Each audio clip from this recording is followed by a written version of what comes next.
মোহাম্মদ আবু তালিব, ঝিনাইদহ 4। বিসমিল্লাহির রহমানির রহিম। মাননীয় স্পিকার, আপনাকে ধন্যবাদ। আমি কার্যপ্রণালী বিধি 71 বিধিতে আপনার মাধ্যমে স্বাস্থ্য মন্ত্রণালয়ের মাননীয় মন্ত্রী মহোদয়ের দৃষ্টি আকর্ষণ করছি। কালীগঞ্জ উপজেলা স্বাস্থ্য কমপ্লেক্সের প্রধান সমস্যাগুলি: 50 শয্যার বিপরীতে অতিরিক্ত রোগীর চাপ। কালীগঞ্জ উপজেলায় প্রায় 3 লক্ষাধিক মানুষের চিকিৎসার প্রধান ভরসা এই হাসপাতাল। প্রতিদিন বহির্বিভাগে শত শত রোগী চিকিৎসা নিতে আসেন। ভর্তি রোগীর সংখ্যা প্রায় শয্যা সংখ্যার চেয়ে বেশি হয়। রোগীদেরকে মেঝে বা বারান্দায় চিকিৎসা নিতে হয়। চিকিৎসক সংকট, অনুমোদিত পদের তুলনায় কর্মরত চিকিৎসকের সংখ্যা কম। বিশেষজ্ঞ চিকিৎসকের ঘাটতির কারণে অনেক রোগীকে ঝিনাইদহ সদর ও যশোর সদর হাসপাতালে রেফার করতে হয়।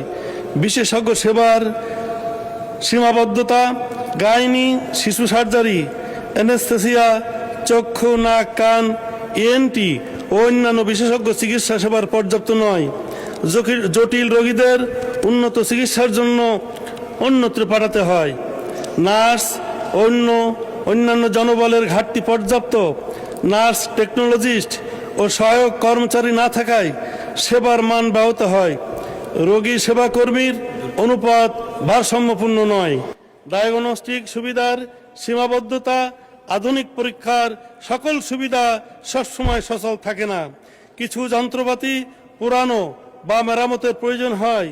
অপারেশন ও জরুরি সেবার সীমাবদ্ধতা, অ্যানেস্থেসিয়া বিশেষজ্ঞ ও অন্যান্য গুরুত্বপূর্ণ জনবল সংকটের কারণে অনেক অস্ত্রোপচার নিয়মিত করা সম্ভব হয় না। জরুরি বিভাগের সক্ষমতা আরও বাড়ানোর প্রয়োজন।